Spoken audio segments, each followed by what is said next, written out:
পূর্ব মেদিনীপুরের ফের নকল চিকিৎসকের কাণ্ড। উড়িষ্যার এক চিকিৎসকের নাম ও রেজিস্ট্রেশন নকল করে বিভিন্ন জায়গায় প্র্যাকটিস করছিলেন সি দাস নামে এক ব্যক্তি।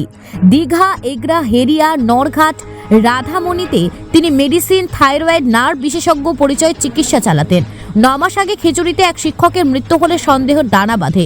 মৃত শিক্ষকের ছেলে ও ছাত্ররা তদন্ত চালিয়ে জানতে পারে সি দাস আসলে চন্দন দাস, বাড়ি নন্দীগ্রামের ভেকুটিয়া গ্রামে।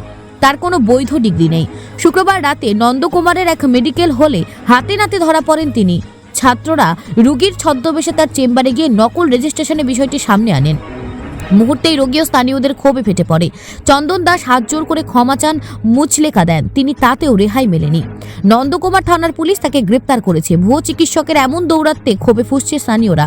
প্রশ্ন উঠছে, এতদিন প্রশাসন কি করছিল? Bureau report, news prime Times. দাদা আপনার নাম?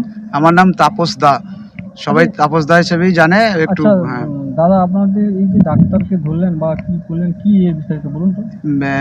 দীর্ঘ 9 মাস আগে আমাদের খুব শ্রদ্ধেয় মাস্টারমশাই, আমরা যার কাছে পড়াশোনা করে একদম অভিভাবকের মতো দেখতাম, উনি মারা গেলেন। মারা যাওয়ার কারণ আমরা আশাতীত ছিলাম না। তো ওনার প্রেসক্রিপশান নিয়ে খুঁজতে খুঁজতে দেখি যে ডাক্তারবাবুকে ওনার দেখানো হয়েছিল, সেই ডাক্তারবাবু আসলে ডাক্তারবাবুই নয়, একদম সাধারণ একজন মানুষ যে টেলিস্কোপটাও লাগাতে জানে না। উনি উড়িষ্যার কটক থেকে প্র্যাকটিস করেছেন বা ডাক্তার বলেই উনি আমাদের এই পশ্চিমবাংলার বিভিন্ন জেলায়, বিভিন্ন অঞ্চলে, বিভিন্ন ওষুধ দোকানে উনি চেম্বার করে বেড়াচ্ছেন।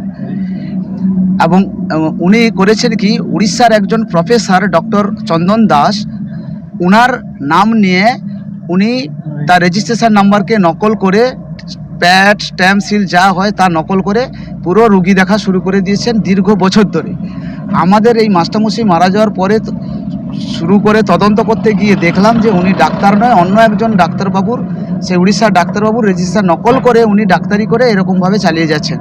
বহু মানুষ প্রতারিত হয়েছে, বহু মানুষ হয়তো ওনার ভুল ট্রিটমেন্টে মারা গেছেন, যেগুলো আমরা বুঝতে পারিনি বা জানতে পারিনি। আমাদের স্বর্গীয় মাস্টারমশাই বিহারীলাল সেন মারা যাওয়ার পরেই আমরা এটা তদন্ত করে জানতে পারলাম। আজকে আমরা দীর্ঘদিন ধরে খুঁজতে উনি 6 মাস অন্তর চেম্বার পাল্টে দেন। বিভিন্ন জায়গায় উনি চেম্বার করেছেন। আমাদের কাছে যে খবর, ময়না, দীঘা, তারপরে মেছগ্রাম, এগরা, রাধামণি, হলদিয়া, ব্রজলাল চক, হেড়িয়া, তল্লা বাস স্ট্যান্ড, লাস্ট যেটা আমরা জানতে পেরেছিলাম নরঘাটে গুচ্ছাইদ মেডিকেল হল। আজকে উনি ওখানে চেম্বারের ডেট ছিলেন এবং উনি ওখানে চেম্বার করেছিলেন। আমরা পেশেন্ট সেজে এসেছিলাম। এসে আমরা যখন ওনাকে জানতে পারি, আমরা মিডিয়াকে খবর দেই এবং তারপরে আমরা নন্দকুমার থানায় অভিযোগ জানাই এবং অভিযোগ জানানোর পরে ওনাকে গ্রেপ্তারও করেছেন। আমরা চাইছি এই রকম ফ্রড ডাক্তার সারা পশ্চিমবাংলার বিভিন্ন প্রান্তে ঘুরে বেড়াচ্ছে, বিভিন্ন গ্রামাঞ্চলে, বিভিন্ন মেডিকেল স্টোরগুলোতে তারা চেম্বার করছে। সাধারণ মানুষ একটু জানুক, একটু সচেতন হোক যে উনি সেই ডাক্তার কিনা। সেই মেডিকেল স্টোরগুলোকে জিজ্ঞাসা করুক, দরকার হলে সেই ডাক্তারবাবুকেই জিজ্ঞাসা করুক যে উনি সেই রেজিস্ট্রেশন যে পেয়েছেন মেডিকেল কাউন্সিলিংতে, সেই ডাক্তার কিনা, যাতে আমরা এই সুস্থ সমাজ গড়তে পারি আগামী দিনে।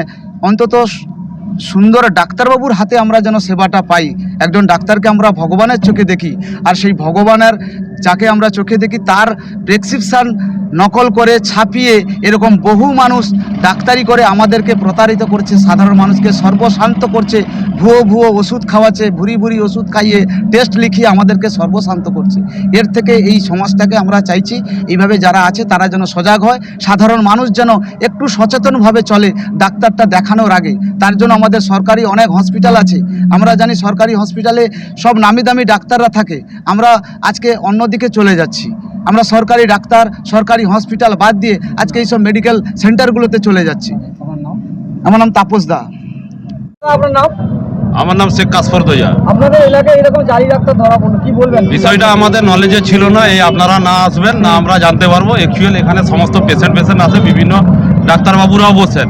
এখন আলটিমেট আমরা জনসাধারণের পক্ষে সম্ভব নয় কার রেজিস্ট্রেশন কি আছে, কোন ডাক্তার কি আছে, সেটা তো আমাদের পক্ষে সম্ভব নয়। এখানে সরকারকেও দোষ দিয়ে লাভ নেই, আর এখানে মানুষকে সচেতন হতে হবে। যে সমস্ত ঔষধ দোকানরা এই সমস্ত ডাক্তারবাবুদের নিয়ে বসান তাদেরকেও সচেতন হতে হবে যে কার রেজিস্টার না কোন ডাক্তারকে। এ তো আলটিমেট আমরা যেটা শুনলাম এটা 9 মাস ধরে এই ডাক্তারবাবুকে কি খোঁজ চলছে, অনেক পেশেন্ট মারা গেছে। অবশ্যই তো উনি একজন মেডিসিন লাইনের লোক। দেখুন আলটিমেট কিন্তু দোকানদার ঔষধ দোকান তো আপনি আমি করতে পারবো না, চানা মুড়িওয়ালা করতে পারবে না। Actual B pharm M pharm থাকা উচিত তাদের। একজন বি ফার্ম এম ফার্ম তাদের তো ওই সম্পর্কে অনেক নলেজ বেশি হওয়া উচিত। তাহলে একটা ডাক্তার ফেক কি তার রেজিস্ট্রেশন কি আছে তার ডকুমেন্টারি না নিয়ে একটা দোকানদার বসাবে না। আলটিমেট তো এখানে দোকানদারেরই দোষ হওয়া উচিত। তাহলে এই এলাকার কত মানুষ এই ধরনের বিষাক্ত ঔষধ খাচ্ছে বা দিচ্ছে, সে যেহেতু ডাক্তার নয়, আপনাদের কাছ থেকেও জানতে পারলাম এবং অনেকে এসছেন, তো সে যেহেতু ডাক্তার নয় তাহলে সে তো ভুলভাল ঔষধ দিবেই।